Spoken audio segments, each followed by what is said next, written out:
Campbell. I'm originally from Nebraska, but I have lived in Wisconsin for the last 20 years or so.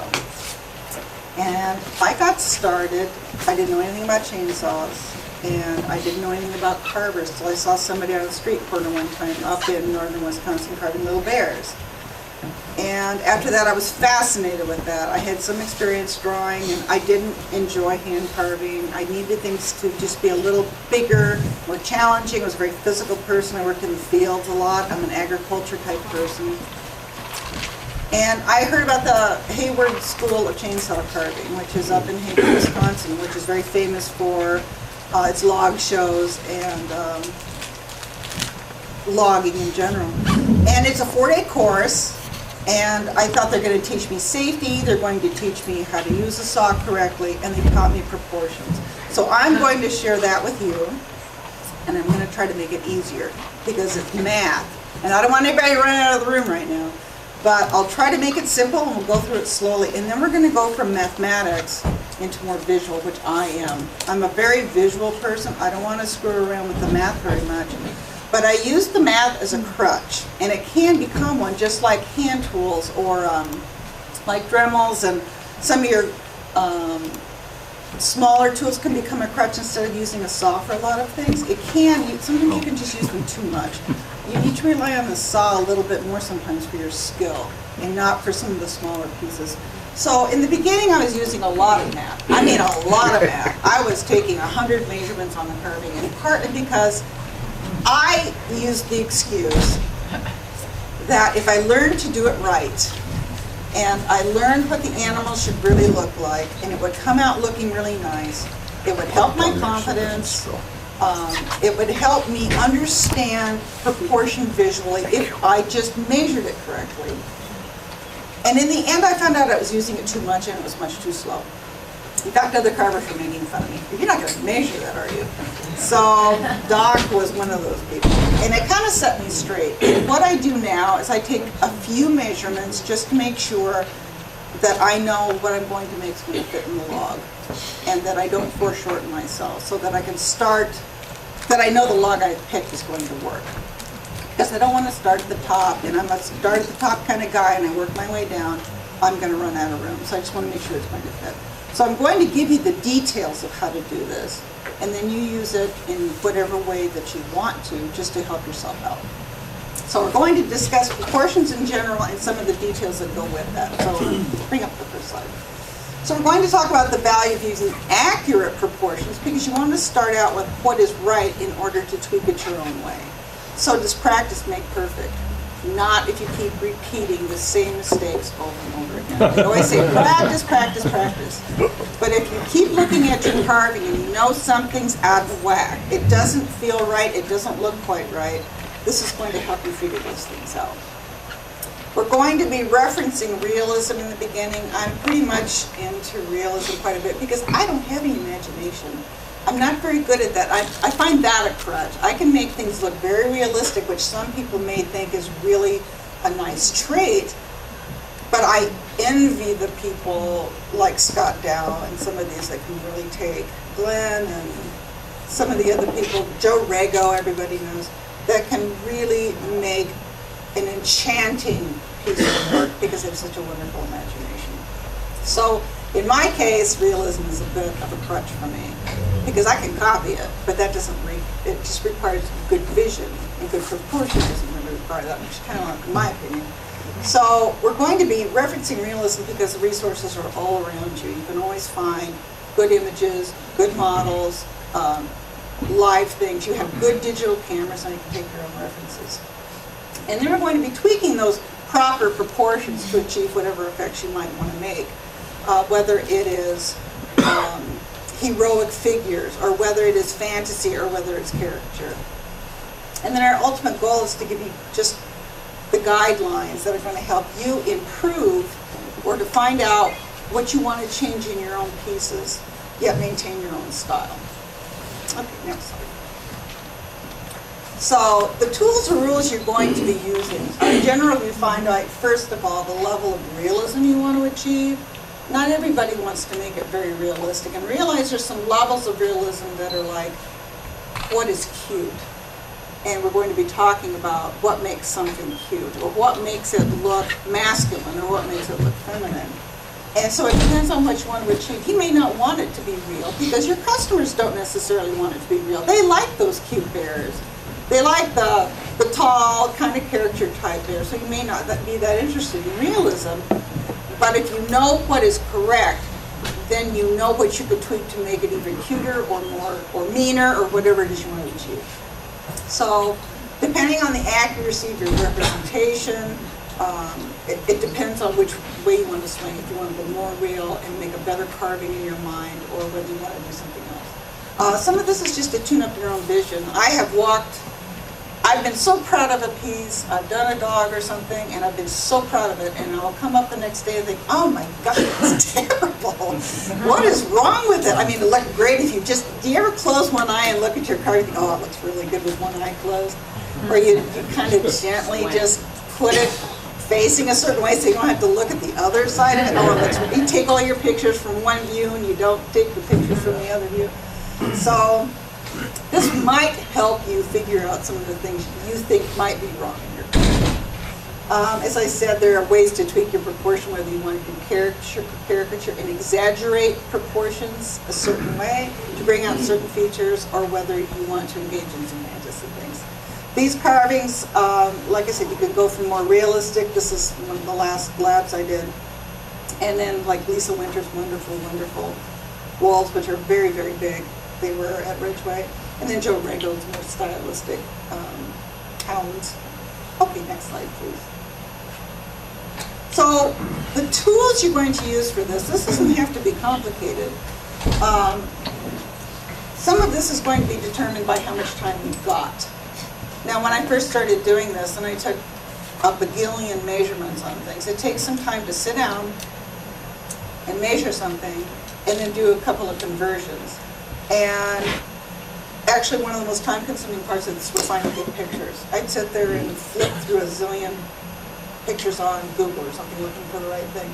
And it depends on whether you are going to be competing, because you don't have time to design something quickly and then go in and your time is limited for carving, and you don't want to sit there doing much calculation. So one of the things I wanted to do, and it helped me get away from a lot of measuring, and to look for other ways of looking at a carving and figuring it out in the log,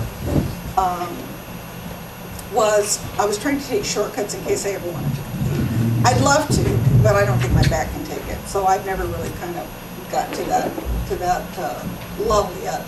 But it depends on how much time you want to spend in the beginning, and whether it's an investment later on, which it can be.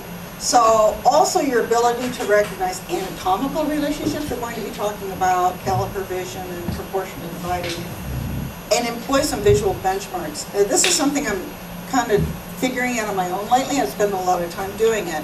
As I said, I wanted to quit doing all the measuring.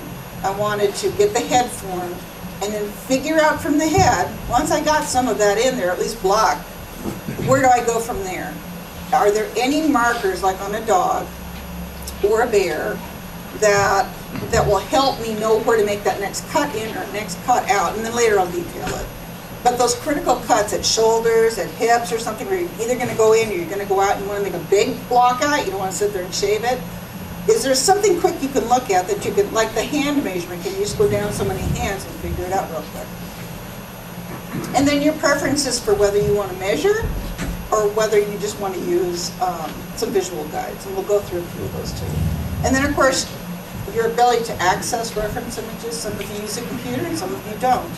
Some of you have a computer, but you don't know that if you Google it or you go on Explore, there's an images tab that will take you to millions of images. I see that on the forum a lot. Where can I find pictures of?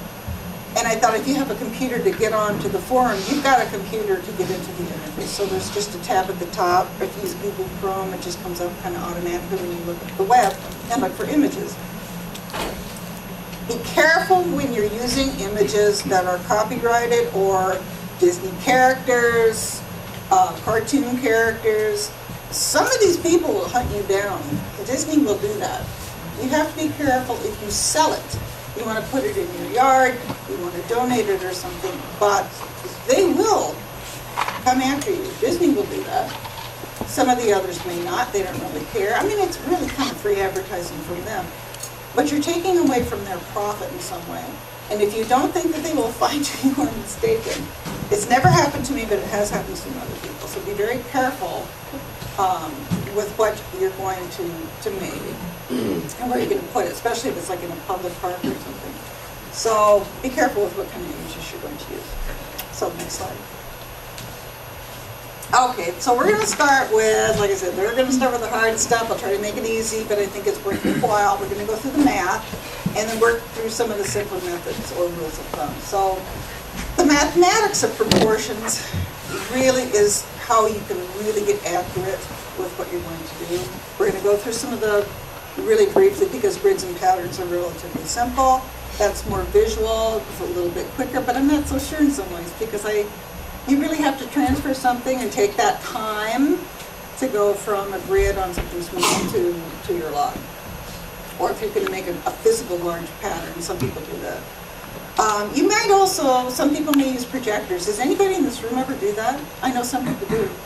Use a projector and put it on the log or make a bigger pattern or something. So that's a real quick, actually I'd like to try it sometime and see what it's like. So you don't even have to be watching the rest of this ed. You can just go ahead and fall asleep. You don't have to pay any attention. And then we're going to talk about some of the visual clues, recognizing the relationships. And when I wanted to give this presentation, I thought I'd invented something. I used what is called Caliper vision, and we'll be explaining that. I thought, I'm going to show everybody how cool this was. I found this out, and if you draw a line from here to here, look what lines up. This is so cool. If you have this rule of thumb, it's going to make everything so easy. And then I found it was already had a name, and somebody else discovered it a long time ago. And so I'm not going to be famous after all, but I'll share it with you anyway. So, but I find it personally for me, it works out really well. It's called Caliper vision. Okay, good. So transferring your measurements from an image, whether it's a model or it's two-dimensional picture to the log is what we're going to be talking about. You either need your model. A lot of people buy models, which is fine. It's really nice, actually. If you have something you can turn around.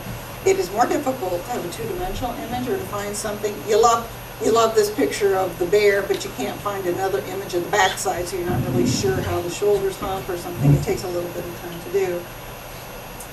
But your images using this model can be any size. And one of the first ones I did was 2 inches tall. And I transferred it into a 4-foot log.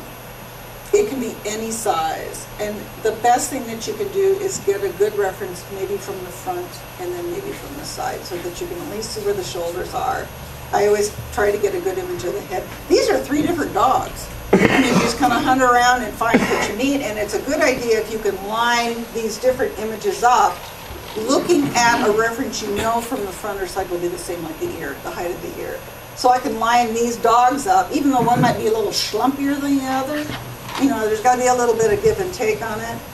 Find something you think would be fairly accurate and line those ears up with the ears on that dog, and then you can draw lines across if you want to, but when you're finding the images, sometimes it's good just to have something that is both from the side and from the front.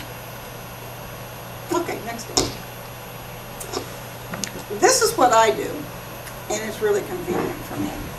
Your measuring devices, the first ones I used were a big antique compass, because it's over a foot long, and you can spread it out, and I could go from the center I would learn the center of the log technique, draw your straight line, and then make sure your eyes and ears are absolutely centered. I mean, this is if you can make this really rigid bear and it's not going to move and nothing is different on one side.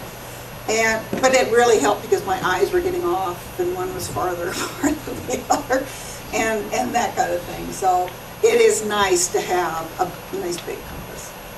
Or calipers I don't find, oh maybe it is a caliper, but they don't make them very big, but sometimes antique stores have these nice great big things.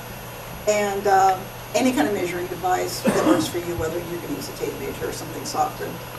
But for on-screen images, and this is what I use, and if I had my computer here and I was using it, I'd pull the calipers up and show them to you. They're called Anatomical calipers. I think if you look for on-screen calipers, you'll find something. And when I first found these calipers, they were free. There were a million of them because everybody was doing web sharing at the time. What is it? Icon, I-C-O, Icon, ICO. ICO. Right there. And if I had to guess, $29 or something like that. They're really pretty cool. They're handy because you can pop them up on your screen. So what I can do, they have different skins. You can change them from long to short to rulers, the same one. They rotate, they flip. You can do them from the inside out or the outside in, whatever you want to do. You can actually enter in some of these calculations. I don't do it because I don't know how to do it. But they're handy if you're a draftsman or whatever. But it's a computer program.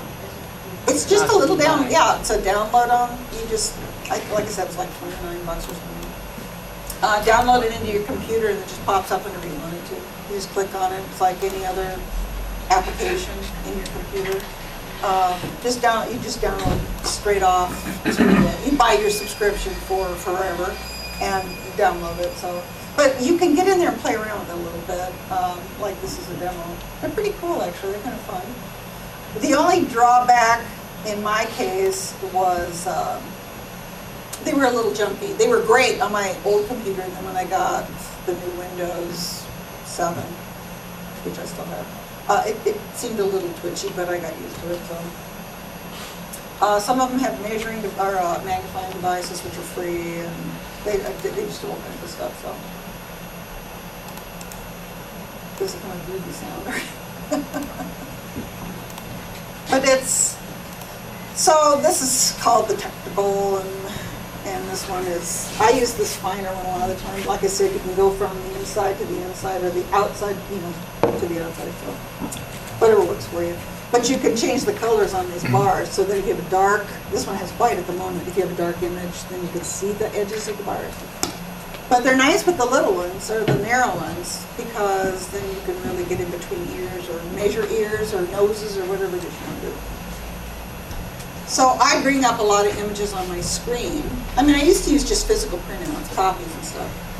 So I'd scan something out of the library and bring it home on one piece of paper, and you just measure with a ruler, that's all you have to do. And you do it any way you want to, whether you want to do it by tenths or quarters, whatever you want to do. This is going to work no matter what you do. So this ruler, when I was playing with the skins, I found it's really kind of cool to have a regular ruler on the screen, and it'll show you the values on it. And it can be pixels, it can be inches, it can be metric, it can be anything. Yes? I've scanned stuff, printed it out in graph paper. Oh, have you really? Oh, that's a good idea. Just get graph paper and put it in the printer. That I like, yeah. I like that. That's a really good The idea. heavier doesn't destroy itself so bad when you take it out. Did you guys in the back hear that? That you can print out on graph paper? That's very clever. Okay, next slide. Okay, so how do you get this little picture into your log? That's what we're going to be talking about here. The very first thing that you do, remember that the widest part of this carving has got to fit in the diameter of your log. Now this is assuming you're going to go edge to edge, after you take the bark off, whatever. Measure the widest part of the carving. I'm going to use a bear from now on, because the bear is the first thing I ever learned to do in this kind of work, because it's like a grizzly bear. And a black bear is not going to be quite the same. It's also a bit lengthened out. So it may not represent all bears, but I'm just saying that to keep some of these things in mind. So look for the widest part. This is where I'm going to be meeting the log edge to edge. And that measurement is going to be the most important measurement you take for the rest of this procedure.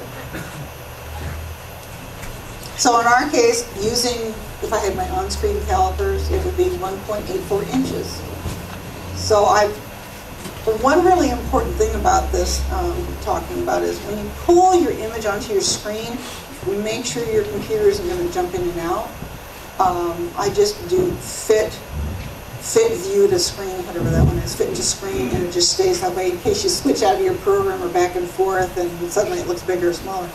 But you hit the next screen. Don't zoom in and out if you're going to do this. Now, of course, that's not a problem if you've got a piece of paper in front of you. But if you're on screen, I've accidentally kind of gone from one program to another to insert in other pictures, and it jumps in and out. So make sure your picture is the same.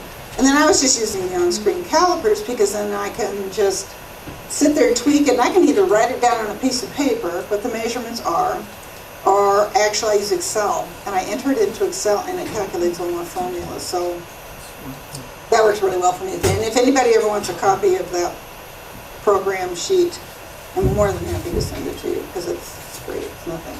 So, and it'll show you, once you enter a different diameter, it'll change all your calculations. Bam, you got your answer right there. So, in this case, to keep things simple, let's just go with the widths for now. Your most important measurement is your widest, and you're going to use that over and over, because you're going to take that measurement and divide everything else by it. And then you take whatever else is relevant. And in this case, we chose the neck and the hips, because you can come straight down, and where do you come out?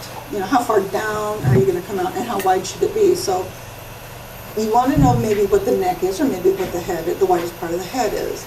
You might want to know what the hips are. This is just to keep it simple, but realize when you do this, you can take the width of the nose, I mean, you can take the width of the arm, you can take anything it is you want to do. You can make this as detailed as you want, the width of each ear. It doesn't have to be from center out, it can be anywhere you want. Next slide, please. And then we're just going to go from the top to the bottom. So I usually do all my widths first, and then I do all the vertical stuff. And in this case, I chose some significant landmarks coming from the top to the bottom. And I said you can go from the bottom to the top. It doesn't really make any difference. If you're the kind of person who makes enough mistakes, you keep chopping the head off, keep chopping the head off and starting over, you might want to start from the bottom and go to the top. So doing this, and in this case, I didn't go to the top of the ears necessarily. I went just to the top of the head. And I want to know where my neck is, and I want to know where the elbows are, and I want to know how far down are my hips going to come in. I'll just make a mark on my log. So I know I can come straight down on each side with the saw to block out to the neck, and then I know I want to come all the way up to the edges for the elbows, and where am I going to go to the elbows? Well, it's where I put my mark. So some of these, if you're just going to make a few significant marks, and this is all the measuring you're going to do, you just might want to know where your shoulders come out, and then where you come out to the edge of the log for the elbows. If his elbows are like this, regardless of what he does with his hands, your elbows are going to be wider, and then where you're going to come in for the hips. And we'll do a few more details in a moment, but this is just to keep it very simple. And just write those measurements in. Next slide, please. Okay, so this is the math, and it's not too scary. This was your most important measurement. It was the width of your log. You're going to divide all of these measurements that you took here. You're going to divide them all by the widest. It's going to give you a proportion. It's going to give you a percentage. 100% of the width of your log, or 100% is now as far out as you can go on your log. And everything else is either greater than 100% or less than that. So if you were to convert these would be 43%, 124%, it doesn't really matter. Just, it's going to be a proportion from now on. And the nice thing about this is forever. You don't have to do this over and over again. Once you do this, you just take a width of your picture and divide all your measurements by that width. It will fit any log, because you're going to take this measurement and multiply it by whatever diameter you're interested in. Next slide, please. I call it the conversion factor. You can call it whatever you want. So here's those numbers that we got by taking the width and all your measurements. We just took that width and divided them all up. Got these conversion factors. Sounds very scary and very math-like, but this is forever. If you liked your measurements, you liked the way you took them, later, like I said, I used to take 100 measurements, and now I take like 3, because now I can eyeball stuff. I just kind of want to know where things land, and now I can eyeball everything else. I used to do between the eyes, the size of the eyes, the width of the ears, how long were the fingers. I did everything. And it was overwhelming, actually. It took me all Saturday morning just to take the measurements. But once I had them, I could use them over and over and over again and just change the diameter of my log. So now I have a 14-inch log instead of a little picture. You just multiply all those conversion factors by 14. And now you've got 8 inches at the neck, you've got 14 inches at the elbows in your 14-inch log. Next slide. Oh, wait a minute. Back up a second. Okay, now your heights. Just want to point this out. Now here's your, that's how big, tall a log we made, 38 inches now. So you've gone from a 2-inch picture to a 38-inch high carving. So if your log's 14 inches, your bear's going to be 38 inches tall. If you use Excel, and you just have, this is what Excel would look like. I would have all my little comments typed in here. I would have a column for my measurements that I was physically taking. I'd put the calculation, take that measurement, divide it by, and in the cell up here, I would put the widest measurement of my carving, and it would just divide them all and automatically fill all my cells in with my log. It would be 14, 15, 16, and it would do all my calculation for me. But it would give me a quick view about how tall is my bear going to be. So, of all the measurements I need, sometimes it's just the elbows and the height. Just to be right. I mean, it just takes such a short period of time for me that it's no big deal. So, next slide. Thank you. Okay, so this was the hard part. That was as hard as it gets. Just take all your measurements, widths or heights, and then divide them all by the widest part of your carving. And from now on, that's all you need. And then you just, when you get a diameter, just multiply it. Multiply the diameter by all those different numbers. So if you just keep a sheet of paper around and you have all those conversions on there, and just keep that, you can wing all the rest of it. So that's really as hard as it's going to be. Next slide. Good. So it doesn't matter how big the logs are. It doesn't matter. The conversion factors are the same. They're all the same proportions. Whether it's a little bear or a big bear, the proportions are still the same. Once you learn how to kind of do that, or to even see for yourself, once you've done a zillion measurements, how things like, how wide should the ears be? Maybe a lot of people put them too close together. One thing I noticed, people make the legs too long. The crotch on the bear really hangs low. It's all that weight hanging down, and they make the crotch clear up here, and they got these long, scrawny legs. So sometimes doing this helps you visualize some of these fundamental anatomical proportions. So, okay, next slide. Getting out of all that hard stuff. So now we're going to go to, just quickly, because of grid and pattern, I mean, we kind of know how to do that kind of a thing. Using grids and patterns. Next slide. Russ has free patterns on his website. He's on the forum. He's very kind of as Rooster. I really appreciate the fact he's done this. He has a lot of patterns, whether it's for lettering or boots or eagles or chickens or whatever. So I think you'll also find a lot of places have free patterns, and some people have patterns you pay for, and you get all kinds of views of it. So I appreciate Russ doing this and giving access to people who want to know how to do this.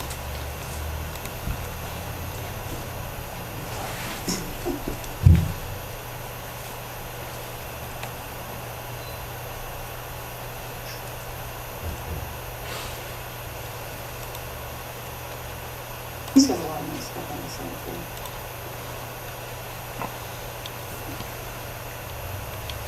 And he's the one that does the carvers now.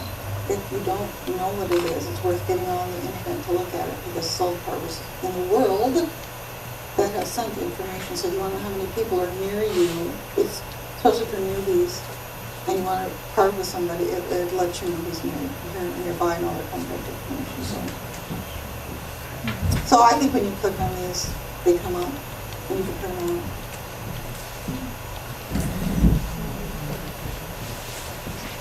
Hey, Ann, you said you used the touch reader, so yeah, it's nice of you to do it. So if you want that kind of a visual, I'm not very good at using grids. That's too tedious for me. I would rather just give me 8 inches and I'll do something with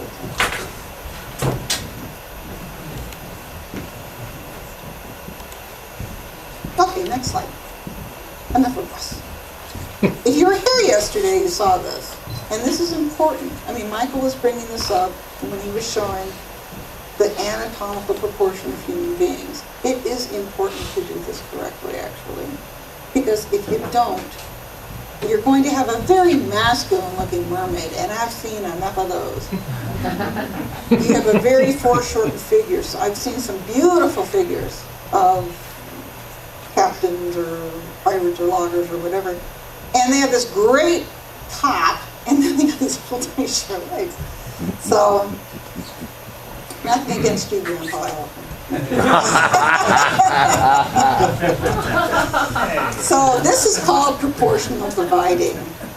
And these are very old rules, but they're very handy rules because I'm going to apply this toward animals. I don't do it very often, but I have recently been doing it with dogs and love it. It's very handy because I only have to count to 4. So with dogs, I only have to count to 4, but with humans, the average human figure is about 7.5 heads. With men, it's a little more on the higher side, like 8. And with women, it's a little bit on the shorter side, but the face is also kind of the same way.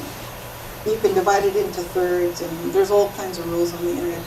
It may look like it's a little much, but it really hits exactly where you need to go on heights and widths of people. And this was something that came up yesterday, and I had to think about it myself. When we talk about the height of the head, when you're doing the arm widths, you got to turn the head sideways. I was doing like heads like this, and it isn't correct. So if you stretch your arms out and you have 3 heads this way and 3 heads this way and 2 across, this is as tall as you are. From fingertip to fingertip is your height, which I wouldn't have ever guessed. I didn't know I was that tall. But there are little relationships in there that really help that Michael went over yesterday, as far as your foot and that kind of thing. Next slide, please. Back up. Okay, so here we have our 8 heads for a human, or let's say a male figure, and it should be about 2.5 to 3. If you really want it to be kind of a big, beefy guy, then you're going to make it like 3 heads. And here's your 3 for your arm length, that kind of a thing. Changing these proportions can make it more feminine, can make it more masculine. You can create caricatures by really exaggerating some of them, but if you do it wrong, you're going to have a weak figure or something, or a very beefy woman. It's important to kind of know. I mean, it's not hard to remember like 8 and 3 for an arm. It's not hard to remember that. And if you can remember like 4 to the hip down, you'll get your legs right. And I see that over and over. The legs are just so short. So, and I find that it's just so sad to see this gorgeous carving with these little stumpy legs. So, and with bears, it doesn't really matter. So, changing some of these changes it from masculine to feminine, and it's called heroic proportions, and it was first identified with Michelangelo, who did the magnificent, tall, masculine carvings, which were 9 heads high. And that's how they do cartoon characters. The big, beefy Batmans and Supermans and all these guys, they're like 8 and 9 heads tall. They're not average. So when you're cartooning, you're going to make things big. Barbie is certainly like 11 heads tall. I mean, talk about off proportion. So, and that's intentional because you get, instead of 4 head legs, 4 heads long, you make them 5. Suddenly, a woman who looked average before is very svelte, is very feminine looking, is very model-esque, because models have long legs. So, gosh, I wish I had 5 legs or 5 heads. But I don't, so I probably have 3. So, making these changes are very intentional models. It's very intentional. When drawing, and you see Project Runway and they're doing designs, it's intentional when they draw their designs. Those are like 10 heads long. They're intentionally making them look that way. So, learned that in high school 4 years ago. Next slide, please. 50 years ago. Okay, so using that same idea on this bear, what I did was I wanted to just find a place. I'd never done it before until I made this presentation. So go ahead and click it and see what happens, because I'm not sure what's going to happen. I drew a square from the top of the head to the chin, but it just so happens it's exactly ear to ear as well. So that worked out perfectly. And then I stacked them. I was looking for some relationship. I was winging it. I didn't know what I was going to do. First I had it from the outside of the head to the outside of the head. And then when I did this measurement here, I realized it's exactly square from between the ears to the top of the head to the chin. So I thought, well, that works out pretty cool. But the relationships that came out here, doggone it, they came out in the greatest of places. You've got first to the bottom of the chin, then you've got right where the shoulders are. So if you come down your bare head down, you've got where your shoulders start. You've got where your elbows are. I mean, these are the critical parts that you're going to want on your bear, and it just so happened to work out great. So here we've got the hips. I mean, my bear is tilted a little bit, but 5 heads down, I've got the hips where it's going to come in. So you people who don't know where to put a crotch now know that it's going to be 6 down. Now this, like I said, it's a stretched out bear. And if you've got a schlumpier bear, it might be a little different, but this helps you. Their legs are long, yes, but they just, you're losing it all in this hip area here. So don't put the crotch up at the top of the hip. They're not people, they're saggy. Well, some people are saggy. Okay, next click, and we'll just do the widths. I wasn't so impressed with the widths, it works out, but it's just, I don't want to take the time to, my thing is heights. I can eyeball the widths, okay? My bears aren't too skinny, but it kind of works the same way. 3 wide would be about the elbows, and 2 heads between the ears wide is the hips, and 1.5 at the neck, kind of a thing. So this is just to give you kind of the idea of it. Okay, next slide. I love to do dogs. I'm doing dogs now, and part of the reason I do dogs is because I'm trying not to compete with other people who do the bears and eagles. Not because I can't do them, but because they're supporting their families, and I want them to take, everybody wants a bear and an eagle in Wisconsin, so I'll let them do that kind of thing. I'm not going to admit I can't do an eagle, but I love doing bears and stuff, but I thought, well, let's try the dog route, because I have a dog, and I wanted to take a crack at it. So this has been extremely important to me because I've been using it recently. I did a lab, I took a few measurements, I promise it was just a few measurements, I didn't overdo it, and it didn't look right. And I mean, it was not cartoony, but it looked like a lab okay, and the head was pretty, but it didn't look right. So I was trying to figure out, how can I do this when I'm carving so I don't have to measure everything, but is there some rule of thumb? And I found out if you went from the top of the head under the chin again on a dog, and of course that means you better carve the head right. Get the head, don't even worry about the muzzle, just start out and get the width and then just chop it under so you know where that is. These really critical places came out because one of the things I've noticed at least with my dogs, you've got to get this piece here right because that's where the whole chest comes in. I was making my necks too long. I still do it sometimes.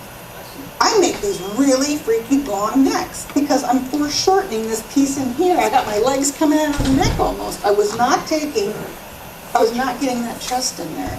So I found if I went a head down, that's the chest. Now I was making the chest right and coming down one more angle to the elbow. And where the elbow is, which is right here, it's not up here, it's down here. That's where the chest starts. So now my marks come in right where, well, this one, it's a long lab. But they really do, I mean, tweak a little bit. This is perfect. This is so critical to get that part right. To get that big swing where the muscles come in and attach to like a clavicle-like area and then go down. If you can get that right, your dogs will look wonderful. Aaron Booker has it down flat. So if you can get these 2 big plates in here where they touch near the neck, it really is half your dog. It really is. Because you want your dog to look kind of, at least this kind of dog, kind of muscular. Little dogs with your dog.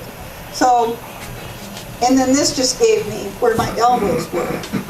And this is kind of where now you're going to start getting into caliper vision, which is looking at angles and lines. Not so much proportional dividing, but you're now going to start looking across. So I knew that if I went from, my elbows from the front, or where the chest comes down and meets, it just comes down at an angle, meets the elbow. Now I know I can go all the way across and get the hip point or something, but from this point forward, you can start looking for other lines. But this was really significant for me because all of a sudden the dog came out right. It hadn't come out right for a while. My necks were long, My bodies were sometimes too long. I made, the heads were pretty, but if you don't have the rest of it right, it's that circumstance where you walk up and you know something's wrong, but you don't know what it is. And you try to take your pictures from certain angles, so it looks really great. So, but when you hand it to a customer, they're gonna look around the whole thing, so talk about it. So, can't fool them there. But this it just so happens, 4 heads are the same size as a child, by the way, from what we learned yesterday. So these are really helpful for me. If you can do something similar for yourself, if you can go, I don't use so much the widths, maybe it works out that way too, but I haven't done it. But if you go online and you look up proportions, you're going to find the same thing written out for horses. The horse's head length, they've got all kinds of measurements. How to draw a horse, and they're all based on the head length. So 1.5 is the chest, and 2 or this or that. So it's been done. I certainly didn't invent it, although I'd love to take all the credit for it. But I rely on this now very heavily to make sure I get my stuff done. And I use the measurements just to make sure the dog fits in the log. So. And pointing that out, in this case, I would be, if I was going to use the measuring in calipers, my width is going to be from the back of the dog to the front. From the front, let's say, of his feet. So it's not going to be his shoulders. It's going to be from this is where your length is. So this is what I want to fit in my log. And that's a big log, just to get a regular dog in. Unless you turn his head, which is now what I do. So if you see my carvings are generally, the head's turned, so I can fit the thing in the log. So. Okay, next slide, please. This is Caliper Vision. I didn't know it had a name. Like I said, I thought I invented it. I posted this years ago when I thought, oh my God, if you draw a line from the tip of the nose to the ears, that's where the eyes are. Because everybody's eyes were all whack. I mean, they were too far apart, they were too close together. And I thought, wow, that's really cool. So I put it on the forum, and it really helped me line things out because I wasn't getting the eyes in the right place. Next slide. And I found out that it pretty much works for almost all animals, whether their ears are down or not. You just have to decide. You're just visualizing here. If the ears are flat, just figure out in your mind when you're carving, where does it line up? The middle of the ear, you have these big Labrador ears, maybe it's the middle. But it works really well. It doesn't work for horses, it doesn't work for alpacas. And some ears, it's an unhappy dog.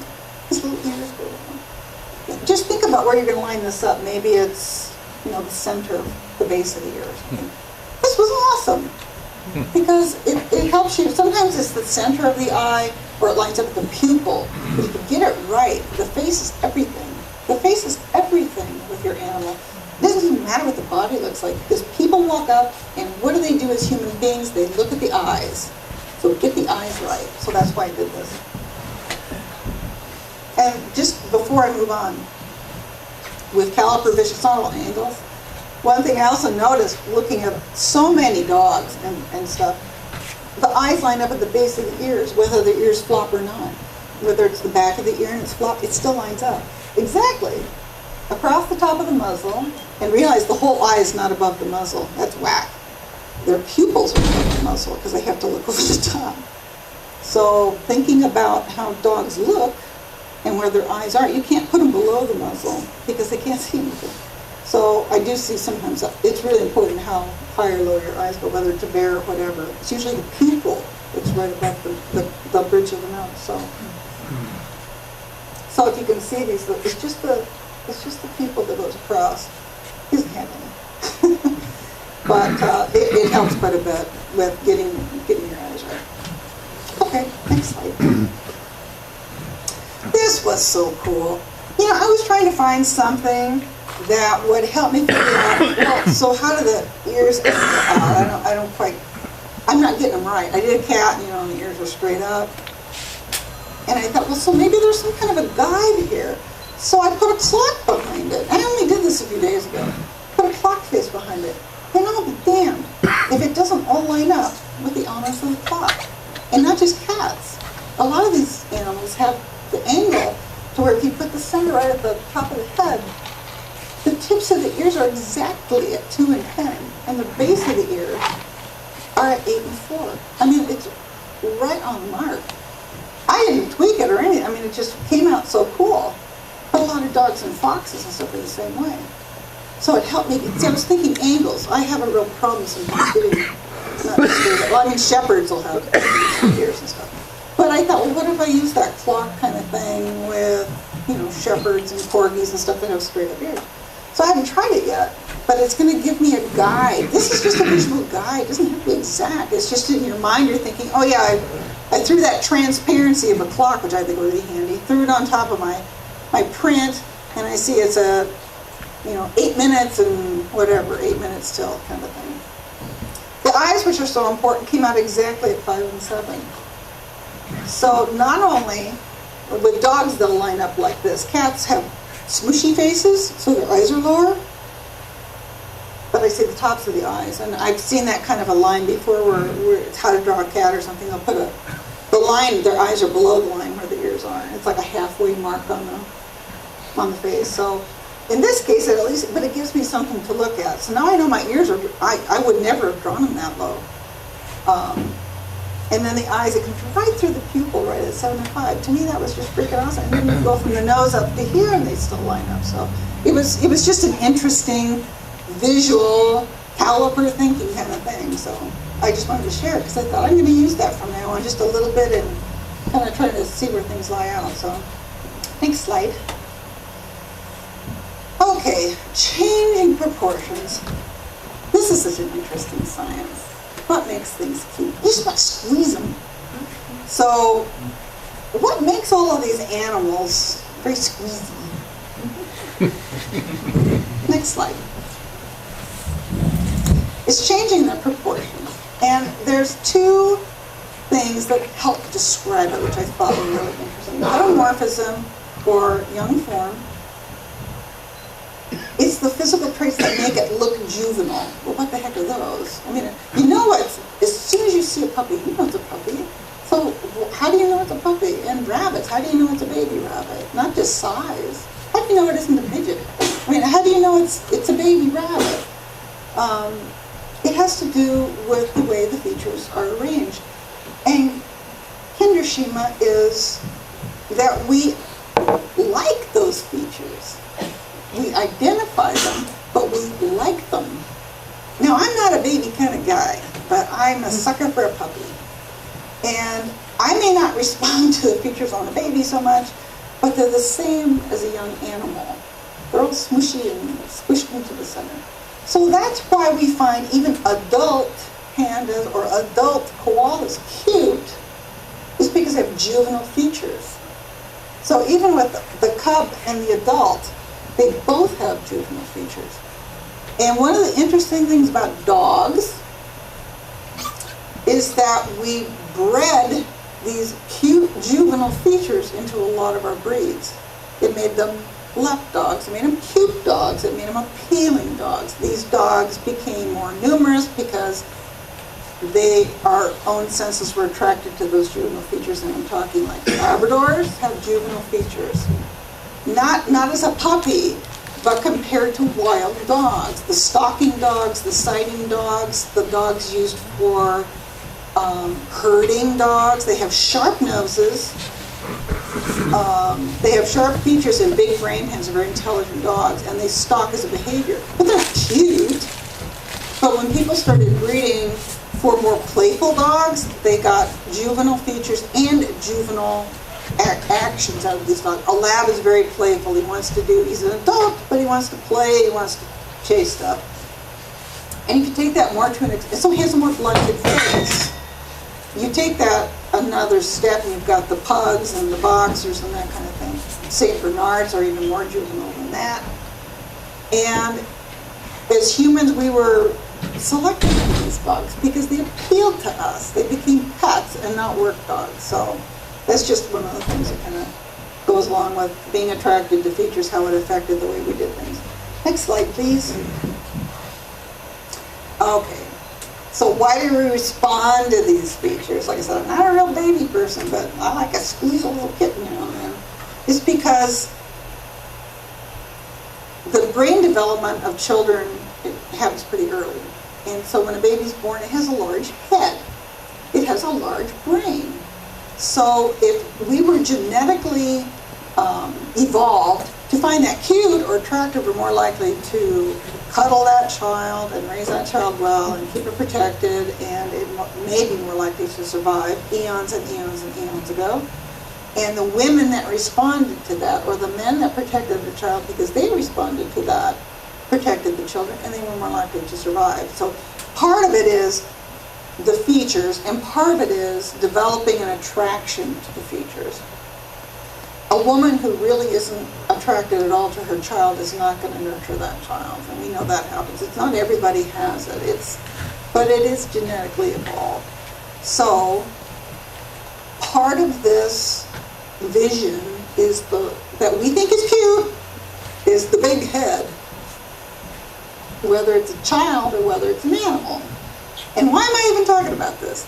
Because a lot of people want to make an appealing carving for a customer. They love cute carvings. Now, if you know Chad Dancheck, who does wonderful eagles and bears, he used to catch so much flack on the forum, and still does sometimes, for making mean bears. Even his baby bears want to kick your ass. So they're just like all mean bears. Well, that's his style. So he'll take the features of a young bear, but he'll put these little nasty, mean eyes on it. I'm going to eat you eyes. But that's what he does. But this is what people want to make it. I've seen some carvings out there. They're darn cute. I mean, they have their little eyes, and they're really close to a short muzzle. So you need to shorten the muzzle, too, on a bear, for example, or a dog or something. That's what makes them juvenile, not just putting the eyes close together. I mean, that can make it look a little daft, too, if it's an adult with their eyes really close together, and you'll get that feeling like it's not cute. I mean, it's cute, but it's daft. It's cute because it looks a little weird, so. So this is what attracts people, and it's just such an important thing when you're trying to appeal to customers, what makes something cute, to think about big eyes and smooshy features. Okay, next slide, please.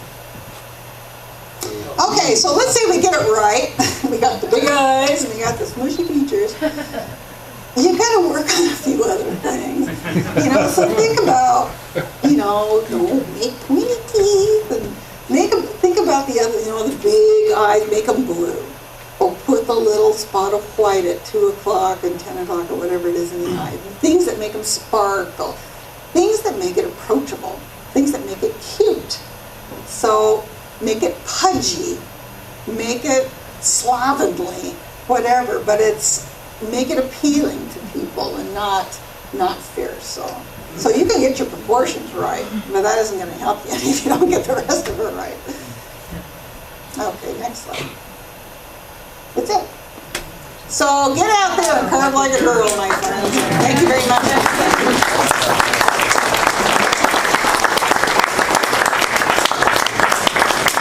This is it.